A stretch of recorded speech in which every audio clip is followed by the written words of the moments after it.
नमस्ते दोस्तों, स्वागत है आपका कोडिंग हेयर के एक और नए वीडियो में। इस वीडियो में हम HTML के कुछ इम्पोर्टेंट कंसेप्ट कवर करेंगे जो आपको हर प्रोजेक्ट में काम आएंगे, जैसे comments in HTML, case sensitive, relative और एब्सोल्यूट URL का डिफरेंस। चलिए बिना टाइम वेस्ट किए सीधा कोडिंग के साथ समझते हैं। सबसे पहले बात करते हैं HTML comments. This part of code that should not be passed. इसका कहने का मतलब है HTML कमेंट्स का यूज़ होता है कोड के अंदर कुछ ऐसा लिखने के लिए जो ब्राउज़र को इग्नोर करना चाहिए। आप एक तरह से कमेंट को कोड के अंदर लिखा हुआ नोट समझ सकते हो, जिसे सिर्फ डेवलपर पढ़ता है, यूज़र नहीं। इसका सिंटैक्स कुछ इस प्रकार होता है। हम कमेंट्स को ऐड करने के लिए कुछ इस प्रकार का सिंटैक्स यहाँ से स्टार्ट करते हैं और ऐसे हम उसको क्लोज करते हैं। तो चलिए हम प्रैक्टिकल के साथ इसको समझते हैं। सबसे पहले हम एक फ़ोल्डर को ओपन करेंगे अपने VS कोड में। मैं ऐड कर रहा हूँ अब एक फ़ोल्डर जो मेरे डेस्कटॉप पे है। इसका नाम है HTML टैग्स। इसको मैं ऐड करूँगा, सेलेक्ट फ़ोल्डर, और हमारा फ़ोल्डर सेलेक्ट हो चुका है। इसमें देख भी सकते हैं आप कौन कौन सी फाइल्स हैं। मेरी पहले ही जो हमने पिछली वीडियो में कवर किए थे टॉपिक, उसकी फ़ाइल है नेम, जैसे index.html। तो इसको हम करेंगे कट। तो अब हम समझते हैं HTML कमेंट्स। जैसे एक हम p टैग स्टार्ट करते हैं, इसमें लिखते हैं दिस इज़ माई पैराग्राफ। इसको हम सेव करते हैं और इसका हम आउटपुट देखते हैं। पहले फोल्डर में जाएंगे और यहाँ पे डबल क्लिक करके इस फाइल पे तो इसका आउटपुट चेक करते हैं ब्राउज़र में। तो ये देखिए हमारा आउटपुट, जो हमने p टैग में टेक्स्ट लिखा था वो वैसे का वैसा आ चुका है। तो अब हम देखते हैं कमेंट्स का क्या मतलब होता है असल में।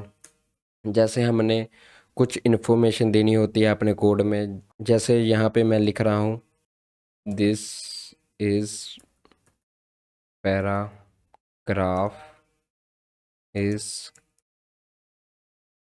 कमेंटेड। तो इसको कमेंट करने के लिए मैं शॉर्टकट की यूज़ कर रहा हूँ, कंट्रोल+/। तो ये ऑटोमेटिकली कमेंट हो जाएगा। या ये देखिए इसका सिंटैक्स कुछ ऐसे प्रकार होता है और ऐसे क्लोज होता है। अब देखते हैं इसका आउटपुट। कंट्रोल सेव करते हैं और इसका आउटपुट देखते हैं रिफ्रेश करके। देखिए बट हमने जो p टैग में लिखा था वो वैसे का वैसा शो हो रहा है, बट हमने जो कमेंट किया था वो उसका कोई आउटपुट नहीं आया है। तो यही काम होता है कमेंट का। ये कमेंट कब यूज़ होता है?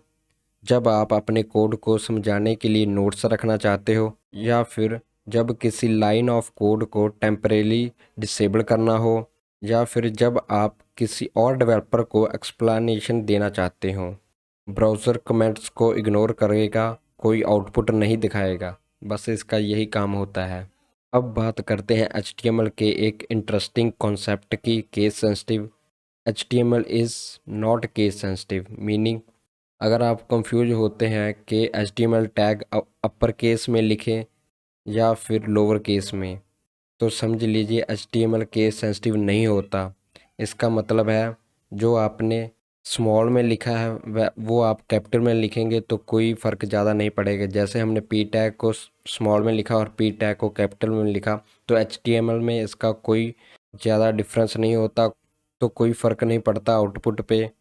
तो जैसे हमने हेड टैग को लिखा अब स्मॉल में और हेड टैग को कैपिटल में लिखा, बॉडी को स्मॉल में लिखा और बॉडी को कैपिटल में लिखा, तो इसमें कोई डिफरेंस नहीं है। लेकिन बेस्ट प्रैक्टिस क्या है, हमेशा लोअर केस टैग का यूज़ करें, क्योंकि ये HTML5 स्टैंडर्ड फॉलो करता है, कोड रीडेबल और क्लीन दिखाता है। अब हम इसका एक प्रैक्टिकल भी देख लेते हैं साथ में ही। जैसे हमने p टैग को एक स्मॉल लेटर से शुरू किया था और स्मॉल लेटर से ही क्लोज किया, तो इसका आउटपुट हमने पहले देख लिया था। अब हम देखते हैं इसको जब हम कैपिटल में लिखते हैं तो क्या फ़र्क पड़ता है। यहाँ पे भी हम सेम लाइन लिख देते हैं, दिस इज़ माई पैराग्राफ। इसको हम सेव करते हैं और इसका आउटपुट देखते हैं। तो देखिए कोई डिफरेंस नहीं है इसमें ना, क्योंकि HTML is not case sensitive.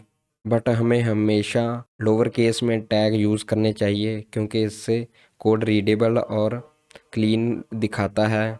अब समझते हैं डिफरेंस बिटवीन रिलेटिव यूआरएल और अब्सोल्यूट यूआरएल। जब आप किसी इमेज या फाइल को वेब पेज में इंक्लूड करते हो, आप दो तरीके से पाथ दे सकते हो, एक रिलेटिव यूआरएल से और एक अब्सोल्यूट यूआरएल से। रिलेटिव यूआरएल क्या होता है? रिलेटिव यूआरएल ये होता है जब आप फाइल का पाथ उसके प्रोजेक्ट फोल्डर के अंदर ही दे रहे हो। तो इसका हम एक प्रैक्टिकल भी देख लेते हैं। जैसे हमने पिछली वीडियो में इमेज टैग का यूज़ किया था, तो अभी हम इमेज डिस्प्ले करेंगे हमारे वेब पेज पे। इमेज दिखाने के लिए हम लिखेंगे टैग img टैग, और ये एक सेल्फ क्लोजिंग टैग है, और इसमें मैं पाथ दूंगा रिलेटिव। जो देख सकते हैं आप, मेरे फाइल के साथ ही एक इमेजेस फोल्डर है और उसमें एक फ़ोटो है जो डॉग की है। तो इसका मैं फाइल पाथ दूंगा जो होगा रिलेटिव। तो जैसे पहले मैं एक फ़ोल्डर का नेम लिखूंगा और साथ में उसका नेम लिखूंगा doc.jpg। ऑल्ट एट्रीब्यूट एक ऑप्शनल है, इसको आप देना चाहते हो तो इसकी वैल्यू दे सकते हो। जैसे मैं इसका नाम इमेज, तो अब इसको सेव करते हैं और इसका आउटपुट देखते हैं। तो ये रहा इसका आउटपुट, हमारी इमेज डिस्प्ले हो चुकी है हमारे वेब पेज में। तो यहाँ पे इमेजेस एक फ़ोल्डर है जो हमारे प्रोजेक्ट के अंदर होना चाहिए। ये पाथ सिर्फ तब चलेगा जब आपका फ़ोल्डर स्ट्रक्चर सही होगा। तो अब हम बात करते हैं अब्सोल्यूट यूआरएल की। अब्सोल्यूट यूआरएल ये होता है जब आप किसी इमेज या रिसोर्स का पूरा यूआरएल लिखते हो जो इंटरनेट पे अवेलेबल है।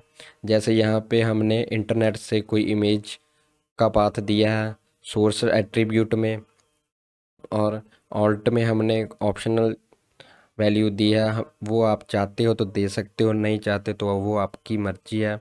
आपने जो यहाँ पे यूआरएल दिया है, जो पाथ दिया है, वो फाइल किसी दूसरी वेबसाइट या डोमेन पे हो सकती है। तो चलिए अब हम इसका प्रैक्टिकल देखते हैं। तो चलिए अब हम अब्सोल्यूट यूआरएल का एक प्रैक्टिकल डेमो भी देख सकते हैं।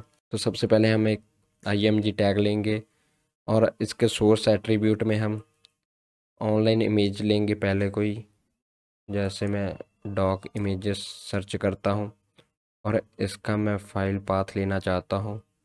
तो इस पे करेंगे हम डबल क्लिक और कॉपी इमेज एड्रेस पे क्लिक करेंगे और यहाँ पे पेस्ट कर देंगे Ctrl+V के साथ। तो अब हम इसको सेव करते हैं Ctrl+S के साथ और इसका आउटपुट देखते हैं हम।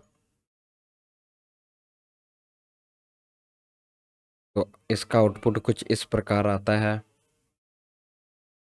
तो मान लीजिए किसी टाइम यहाँ पे इमेज ना हो वेबसाइट पे, यहाँ से हमने यूआरएल कॉपी किया था। जैसे मान लीजिए हमने यहाँ पे एक ओ को कट कर दिया और ऑल्ट एट्रीब्यूट में हम दिखा देंगे ऑनलाइन इमेज। तो इसका आउटपुट हम देख सकते हैं साथ में ही। ये देखिए हमारा ऑल्ट एट्रीब्यूट का आउटपुट शो हो चुका है साथ में ही। तो यही काम होता है ऑल्ट एट्रीब्यूट का, जब इमेज अवेलेबल ना हो तो तब वो अपना वैल्यू शो कर देता है। इन शॉर्ट में हम समझते हैं रिलेटिव एंड अब्सोल्यूट यूआरएल का। रिलेटिव यूआरएल वो होता है जो प्रोजेक्ट के फोल्डर के अंदर होना चाहिए, जैसे हमारा था इमेजेस फोल्डर के अंदर और उसके अंदर doc.jpg एक फ़ोटो थी। और अब्सोल्यूट यूआरएल वो होता है जो कहीं से भी एक्सेस होने वाला फुल यूआरएल होता है। हम यहाँ पे एक फुल यूआरएल डालते हैं। आपके लिए एक छोटी सी एक्टिविटी है। सबसे पहले आपने HTML फाइल में एक कमेंट ऐड करना है, फिर एक p टैग अपर केस में लिखना है और ब्राउज़र में टेस्ट करना है। फिर लोअर केस में p टैग लिखना है, उसका आउटपुट देखना है ब्राउज़र में। फिर एक रिलेटिव और अब्सोल्यूट इमेज डिस्प्ले करनी है। अपना कोड कमेंट सेक्शन में ज़रूर शेयर करना, मैं उसको पर्सनली चेक करूँगा। आज के वीडियो में हमने HTML के 3 इम्पॉर्टेंट टॉपिक्स समझे, जैसे कमेंट्स, कोड के अंदर एक्सप्लेनेशन लिखने के लिए होते हैं। Case sensitive tags upper case या लोअर केस में लिखने पर क्या होता है। URLs, local webs, online resources कैसे लिंक करते हैं। अगर वीडियो पसंद आया हो तो लाइक ज़रूर करना, कमेंट में अपना प्रैक्टिस कोड या क्वेश्चन लिखना और सब्सक्राइब करें कोडिंग हेयर चैनल को। यहाँ आपको मिलेगा complete web development series Hindi में। मिलते हैं अगले वीडियो में। Happy coding.